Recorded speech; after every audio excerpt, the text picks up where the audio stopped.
Hello, I'm Scott Langdon. Welcome to God and Autobiography, the podcast. We return to a solo Jerry Martin this week with a timely installment of From God to Jerry to You.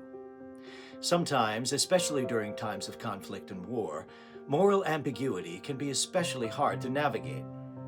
In this week's episode, Jerry shares what he learned from his encounter with God about this very problem. There is no easy fix to hard problems, and consequences always follow actions. So how do we navigate moral ambiguity in a world in which good and evil must always exist together? Here's Jerry. I hope you enjoy the episode. One of the extraordinary things rarely recognized about human life is that we're doomed to live morally imperfect lives. This is summed up at the quote from God that I use as the title of chapter 42 in God and Autobiography. And the quote is, "What is morally imperfect is morally required." In other words, somehow it's not just that we are flawed beings, which of course is true, but that the morally imperfect is not always the right response to a situation. This is on my mind right now, I think. I may have talked about this topic in some other context, but it's coming back to my mind in any case today because the United States is at war. And it's at war that began with, you might say, a mass assassination. The top leadership of the Iranian regime, starting with the Ayatollah Khomeini at the top, who seems, as far as I could tell, to be one of the world's wickedest people. And I, for one, think good riddance. People will have different reactions to that depending on their assessment of various situations, what factual information they have available to them or that they're taking into account or give prominence to. But I, for one, if I had been around and been able to assassinate Hitler, I would have felt I should do it, as that one German officer almost succeeded in doing. So great for him. And I just wish he had succeeded a little more. Well, in our time, this Ayatollah was a ruthless killer, a fanatic. The fanaticism often can justify, the most extreme devastation and cruelty to other people. And this guy exhibited it. And so I was thinking about these matters of life and death, and I've become, if anything, as I've gotten older and maybe closer to a final curtain, I've come to appreciate the value of life itself more and more, just the sheer fact of living and the tragedy when a child dies, even when the old person goes, oh, that's too bad, grandpa passed on, and it's timely. And hopefully that they didn't pass on, you might say, prematurely. But it's still, there's nothing so precious, you might say, as life. It's the condition of every good that we care about. The good, the true, and the beautiful all depend on, first of all, living. And so this cost when people just get slaughtered. They may deserve it, but there are other people. In any war, there's what they call collateral damage. A lot of innocent people get killed. Even if that was true in Nazi Germany, that you don't win a war against the Wehrmacht unless, you go all out, and a lot of innocent people get killed along the way. But those are not lives one should just dismiss. The innocent who get killed these are precious lives, and it's a tragic that the only way to get rid of a guy like Hitler is to go to war and wipe out his regime. A regime, that's a whole state apparatus and supported by maybe the bulk of the public. That may have been true may be true of the current Iranian regime. It's not clear because there are massive protests against it, and it's certainly anything but democratic. But anyway, we're not here to talk about international politics, but the moral cost of doing something, like taking a life, even if that's what's required. And this issue is explored beautifully in two of the kind of texts from the Hindu tradition. You've probably heard of the Bhagavad Gita. It's one of the world's best-known spiritual writings. In it, there's a conversation between the great warrior, Arjuna, and Krishna, who is a god but in human form and is a friend in human form of Arjuna. And this is one of those tragic situations. There is a good side and a bad side. Nevertheless, for Arjuna, there are a lot of people to whom he has obligations on the other side. There's the figure called his grandsire, is on the other side. And the grandsire knows it's the bad side, but he has worldly obligations to the ruler on the other side, who has housed him and honored him and fed him and everything else for many years before going to war. And now he's sort of stuck, and Arjuna is stuck fighting him. And Arjuna's own revered martial arts teacher is on the other side, again, for his own circumstantial reasons. That's the side he works for, And so Arjuna gets cold feet about the whole thing. And Krishna, they're going to lose. Arjuna is the best warrior around. We're going to lose unless Arjuna goes into the fight. And Krishna has to persuade him and gives every argument under the sun in this beautiful sort of dialogue. And finally, Krishna does. In earlier part of the epic, the Bhagavad Gita is sort of a chapter from the Mahabharata, which Maha meaning great is the great Bharata war. Bharata means something like India, and this is the great war of India. And again, there's good and evil. One side is certainly extremely evil, and the other side has all our good guys, chief among whom, in fact, the king, the rightful king who's being denied the throne by the bad guys, is Yudhishthira. I just call him Yudi because it's much easier to pronounce.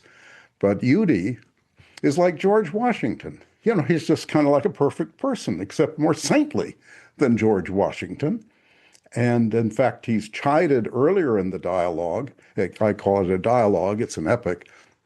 But he's chided earlier because he's become a king and then been displaced by the evil forces. But even while a king, he was like to hang out with the various gurus and seers in the forest, and they would discuss profound sacred matters and metaphysical topics and how to lead a fully holy life and this kind of thing. And he's chided. I can't now remember if it was Krishna or someone else saying, "Look, you're not supposed to be a saint. You're supposed to be a king. You've got to rule, not just, go around being holy." This is, roughly speaking, what Hegel called the problem of the beautiful soul. Beautiful soul. And that's the person who just wants to be so pure and perfect that nothing will touch them. There's people in ethics talk about the problem of dirty hands, sometimes to get some job done. I first read that expression in the context of people in the struggle for labor rights, for union rights back more than 100 years ago, when the companies were all squashing them and they had no legal rights, and they got pretty rough and tough against the company bosses. And then they would have the problem, now we have dirty hands, and yet we've got to get the job done or we're never going to have any rights. And so that's one problem. Well, what happens with Yudi in the Great Bharata War is that the only way to win the battle, they're in this final epic battle of good and evil, and the only way to win is to convince the almost invincible warrior on the other side of something that is not true. I think it's, if I recall correctly, that his son has been killed elsewhere on the battlefield to demoralize him. He'll collapse. And so they say, and the only person, that guy is savvy. He's not going to believe this propaganda, hey, your son's dead, your son's dead. He'll believe it only if Yudi tells him. Because Yudi is so sterling a character, he knows Yudi would not lie. So they've got to talk Yudi into lying, to telling him something not true. And Yudi, no, I can't tell a lie, can't tell a lie. Again, Krishna has to intervene and convince him to tell a lie. And when I prayed about this, I was told, here I'm quoting from page 216 of the God and Autobiography, God told me, the moral life is ambiguous. This is because you live on the material plane. Arrangements of matter cannot be made perfect, cannot be put into perfect conformity with pure moral rules. Matter is by its very nature resistant. And elsewhere on the same page, again, I'll quote, I'm told, Yudi has to deal with people who are themselves embodiments of particular desires. Among these desires are evil purposes, and they can be defeated only by using their set of embodied beliefs and desires. This is what Yudi does. The only way to prevent evil in this case. So what is morally imperfect is morally required. Well, that's pretty rough. And some people try to dodge these things. The beautiful soul is one dodge, another dodge to make the world straighter, flatter than it is, because it has these rough ups and downs. Resisting that kind of simple moral rules was Immanuel Kant and the categorical imperative, do not tell a lie. Well, that's right in the Ten Commandments, and I know the few times I've told a lie that I felt I had to tell, and for as a matter in the situation, a lie or saying something misleading or kind of cover up. Time I had to fire a guy whose main offense was he was kind of creepy. And he was in the conditional state where one could fire him without a reason, but various circumstances were such that you wouldn't want to say, look, you're creepy. That's not a legitimate thing. For example, the head of the agency was a woman. He would stand like 2 inches from her, not trying to put hands on her, anything like that. No overt, just kind of creepy. Well, okay, we don't want that guy around. He's a temporary, I shouldn't say temporary, but conditional employee who can be let go. Well, I couldn't tell him that. I can't remember what I told him, or probably some kind of indirection. And because we had to just move him along without fuss. That was what the situation called for. This is what Aristotle called practical wisdom. You've got to figure out how reasonably to handle various of life's difficult situations.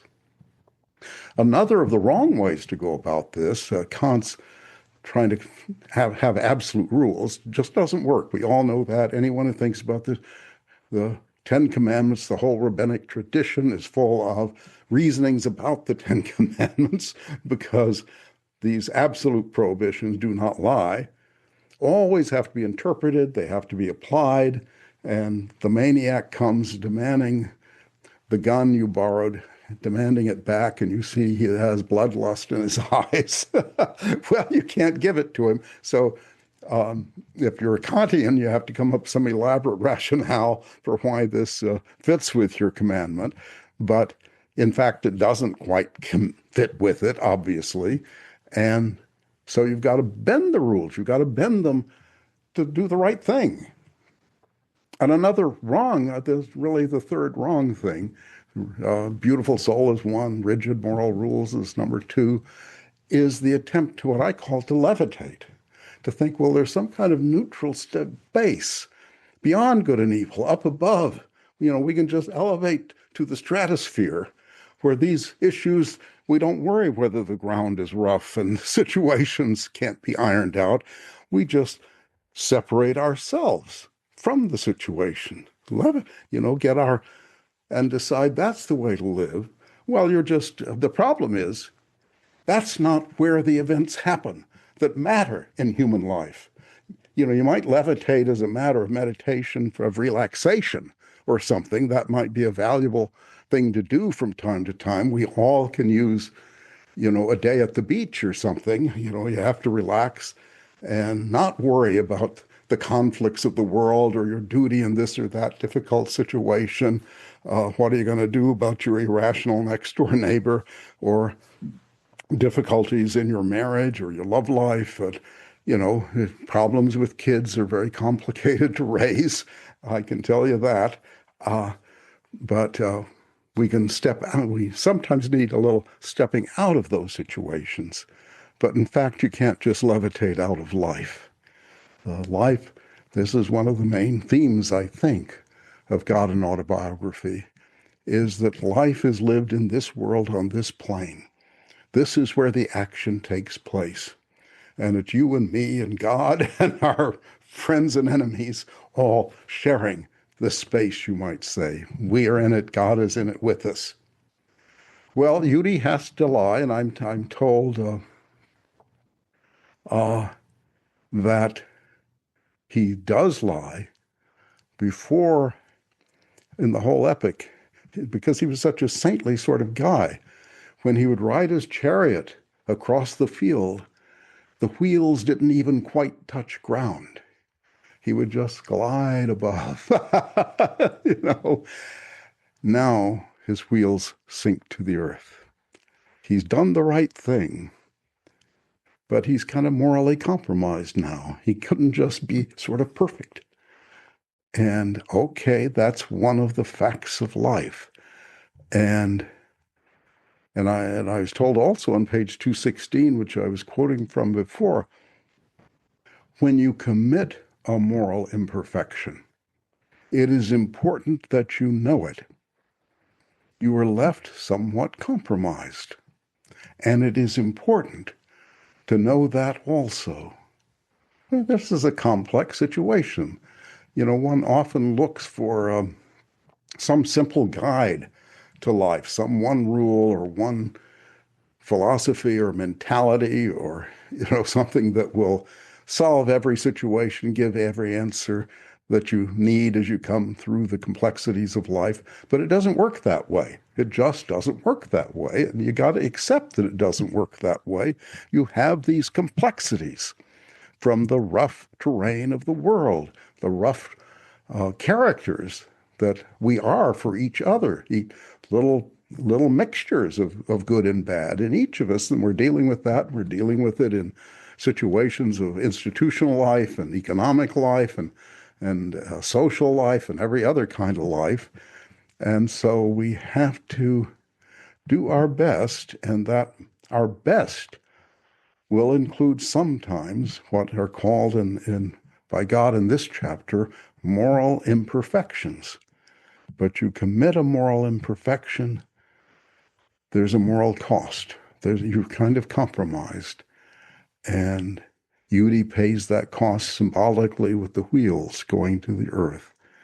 I don't know how you and I will pay that moral cost for those situations. I know I hate to lie, and so those occasions, one of which I mentioned, where I had to lie or be misleading, I remember them still. So I'm carrying that kind of cost just as I had to do this thing I wouldn't really like to own up to, don't like to own up to it right here and now. It's the first time I've ever told anybody about this probably, but it's a good example. Here was something I needed to do in an institutional setting, given my role, and because we have those things, roles and settings, and which create their own obligations, and those obligations are often incompatible with some other ideal moral rule.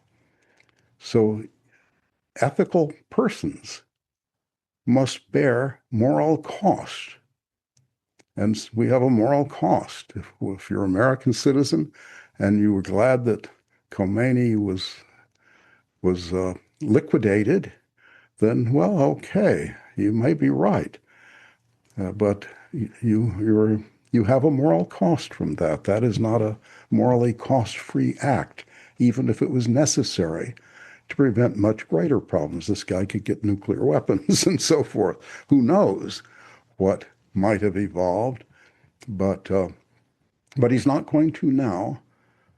Nevertheless, those of us who have some role or other, either directly in the action or as people vaguely supporting the action, have a moral cost.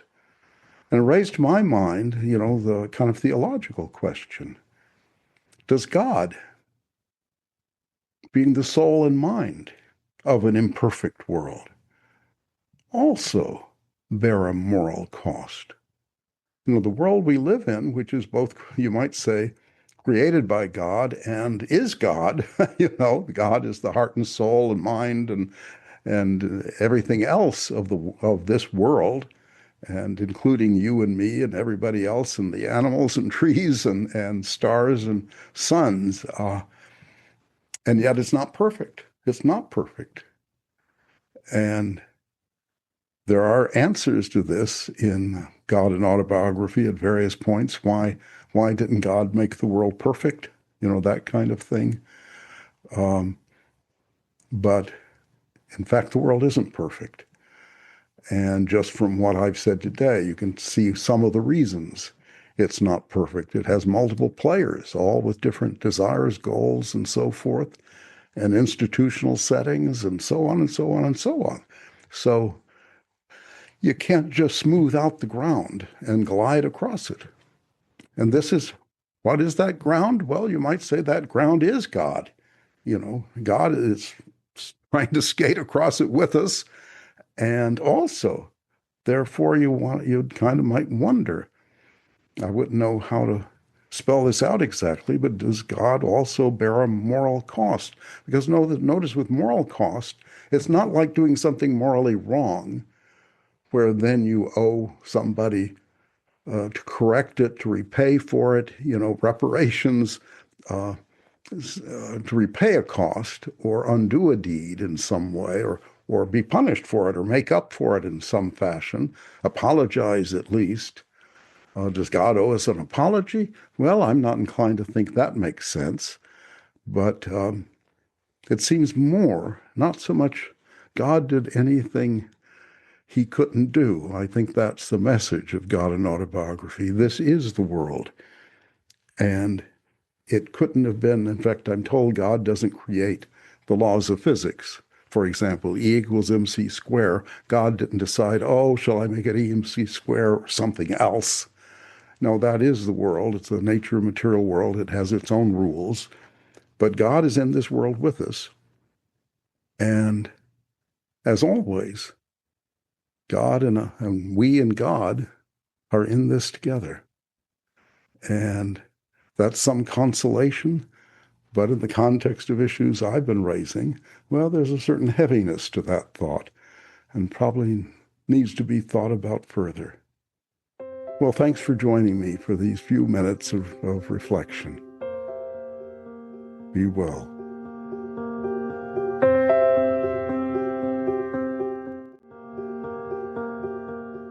Thank you for listening to God and Autobiography, the podcast.